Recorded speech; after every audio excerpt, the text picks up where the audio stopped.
अरे बातले से अरे रमेश भाई सोना भाई तो महिला ताई अल्लाह बोल एकजुट से अरे पीछे से क्यों बोल रहे हैं साथ में बोल अरे एकजुट से अरे एक साथ से अरे Republican Party of India Ramzan Jatole Sahab आगे बढ़ो हेलो रमजान जाटोले साहब आगे बढ़ो रमजान जाटोले साहब आगे बढ़ो हेलो चे अध्यक्ष आई सिद्धार्थ सोनावणे यांच्या सॉरी सिद्धार्थ मागणी करतो आणि इथे थांबतो. जय भीम, जय महाराष्ट्र, जय भारत. रिपब्लिकन पार्टी ऑफ इंडियाचा रिपब्लिकन पार्टी ऑफ इंडियाचा परंतु महाराष्ट्र राज्याच्या नेत्यांना किंवा संबंधितांना मुख्यमंत्र्यांना किंवा शासनकर्त्यांना आम्ही विनंती करतो की सुप्रीम कोर्टाने हे सुद्धा सांगितलेलं आहे की इम्पेरिकल डाटा हा तयार झाला पाहिजे आणि इम्पेरिकल डाटा हा जातींचा सगळ्या जातींचा महाराष्ट्रातील 59 जातींचा अजून तयार नाही. 2027 ची जनगणना झाल्यानंतरच इम्पेरिकल डाटा तयार होईल. त्यामुळे हा जो इम्पेरिकल डाटा तयार होण्यासाठी रिपब्लिकन पार्टी ऑफ इंडिया यांच्या आदेशानुसार आज या ठिकाणी मुंबईतील कार्यकर्त्यांनी आंदोलन केलेलं आहे. या सर्व कार्यकर्त्यांना मनपूर्वक धन्यवाद देतो. परिस्थिती अशी आहे की संपूर्ण देशामध्ये आता हे वातावरण तापत चाललेलं आहे. ही भूमिका मांडली गेलेली आहे की सरकारने फार शहाणपणाने मांडली असं काही दिसत नाही. तर त्याच्यामध्ये जे डावपेच आहेत ते डावपेच आता उघड व्हायला लागलेले आहेत आणि त्यामुळं आम्ही या ठिकाणी आंदोलनाला सुरुवात केली. संपूर्ण महाराष्ट्रातून आम्हाला या आंदोलनाला चांगला पाठिंबा मिळतो. लोक सावध झालेले आहेत. त्यांच्या लक्षात आलेलं आहे की काय नेमकं राजकारण आणि त्यामुळं आम्ही याच्यामध्ये ही भूमिका घेतलेली आहे आणि आज त्याचं एक चांगलं स्वरूप या ठिकाणी वर्गीकरणाच्या प्रश्नावरती आज आपण सत्तेत देखील आहेत आणि हाच मुद्दा आपल्याला घेऊन इथे आंदोलन करावं लागतं. काय सांगा? रिपब्लिकन पक्षाच्या वतीने वर्गीकरणाच्या संदर्भामध्ये अनुसूचित जातीच्या वर्गीकरणाच्या वायर भूमिका मांडण्याची वेळ आली होती. ही भूमिका आज महाराष्ट्रभर रिपब्लिकन पक्षाने आंदोलन करून आपल्या जाहीरपणे सांगितलेलं आहे. वर्गीकरण हे 2027च्या जनगणनेनंतर व्हावं, कारण सुप्रीम कोर्टाने गाईडलाईन दिलेली आहे की इम्पेरिकल डाटा आल्यानंतरच सगळ्या जातींचा इम्पेरिकल डाटा तयार झाल्यानंतरच वर्गीकरण करण्यात यावं आणि अजूनपर्यंत इम्पेरिकल डाटा तयार झाला नाही. आणि वर्गीकरण करण्यासाठी जो इम्पेरिकल डाटा लागतो त्यावेळेला निश्चितपणे 2027ला जातीय जनगणना होणार आहे. त्या जातीय जनगणनेनंतरच इम्पेरिकल डाटा हा योजनेत येणार आहे किंवा इम्पेरिकल डाटा तयार होणार आहे.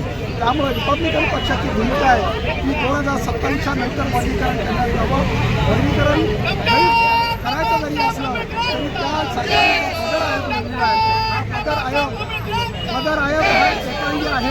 मदर आयोगाला एक जातीला समोर घेऊन मदर आयोग हा स्थापन केलेला आहे. रिपब्लिकन पक्षाची मागणी आहे की सगळ्या जाती अनुसूचित जाती महाराष्ट्रामध्ये 59 जाती आहेत. 59 जातीला विचारात घेऊन एक स्वतंत्र आयोग स्थापन करावा आणि तो स्थापन करण्याकरता मदर आयोग सर्वप्रथम बरखास्त करावा. त्याचबरोबर मातंग समाजाचा जर विकास होत असेल तर मातंग समाजाच्या विकासासाठी आरटी स्थापन केलेल्या आरटीच्या तर्फे मातंग समाजाचा विकास करावा. 906 वाजता ज्या आयोगाच्या शिफारसी आहेत त्या लागू करून मातंग समाजाचा विकास करावा. परंतु 59 जातीमध्ये खूप पडता कामा नये. 59 जातीमध्ये मातंग असेल, पौत्र असेल, चर्मकर असेल या सगळ्या जागी एकसंघ राहाव्यात. रिपब्लिकन पक्षाची भूमिका असल्यामुळं आम्ही या वर्गीकरणाला विरोध करत आहेत. जय भीम, जय भारत, जय महाराष्ट्र. वर्गीकरणाचा मुद्दा आहे. आपण सत्तेमध्ये देखील आहात. याच मुद्द्यावरती आपण हे आंदोलन लढताय. कसं देता येईल वर्गीकरणाबद्दल काय सांगाल? सत्तेमध्ये असो नसलो आंबेडकर चळवळीमध्ये बाबासाहेबांच्या विचारावर संविधान आहे आणि संविधानाला जर हात लावत असेल त्या संविधानाच्या विरोधात वागेल त्याला आम्ही तसेच उत्तर देऊ. पण आज उपवर्गीकरण आणि अवकाळाचा जो विषय आहे त्या आमचेच भाऊ आहेत. आम्ही त्यांना समजण्याचा प्रयत्न चालू आहे. केंद्रीय मंत्री रामदासजी आठवले साहेब हे त्यांना समजण्याचा प्रयत्न करतात की अशा पद्धतीने तुम्ही करू नका आणि तुम्हाला काय पॅकेज पाहिजे असेल आपण 50,000चं पॅकेज देऊन टाका. अजून महामंडळ दिलेलं आहे अण्णाभाऊ साठे महामंडळ, त्याने निधी जवळचे वस्तात दिलेलं आहे, त्यानंतर आरती दिलेलं आहे. अजून 50,000चं पाकिट देऊन टाका. पण ह्या मातंगाचा भंडारा लावायचा त्यांनी बंद केला पाहिजे आणि चाबूक मारायचा. आमचं म्हणणं हे आहे की हे लावत राहील, ते करत राहिले तर प्रॉब्लेम होणार ना. तुमची मुलं काही शिकणार. तुम्ही देव देव देव करत राहिला. मग 36 कोटी देवाला तुम्ही जर कोण ठेवला तर त्याला तेव्हा घरात ठेवा, त्याला बाहेर रस्त्यावर कशाला आणता. आणि आपण गुबू करण्यापेक्षा बाबासाहेबांचे संविधानाच्या माध्यमातून शिका, संघटितद्वारे संघर्ष करा आणि शिका. आम्हाला बाबासाहेबांना आमची मुलं शिकलेली आहेत. आज रिपब्लिकन पक्षाचे आणि बाबासाहेब आंबेडकर चळवळीचे जे नेते आहेत आणि आज कार्यकर्ते आहेत आणि आंबेडकरचे सर्व कार्यकर्ते सगळ्यांची कार्यकर्ते ही मुलं आंबेडकर चळवळीचे आहेत. बाबासाहेब त्यांना पहिल्यापासून शिकलेले आहे आणि आमचं म्हणणंच एक आहे, पहिले शिका, संघर्ष नंतर करा. आम्हाला वेळ नाही तुम्ही संघर्ष करायला. तुम्ही आमचे भाऊ असल्यामुळे आम्ही तुम्हाला हमेशा संघाचे राहू, मी एवढंच सांगतो. आणि इथं जे आंदोलन आहे, ज्या पद्धतीने इथं मतदार कमिशन कशा पद्धतीने करते त्याबद्दल काय सांगाल?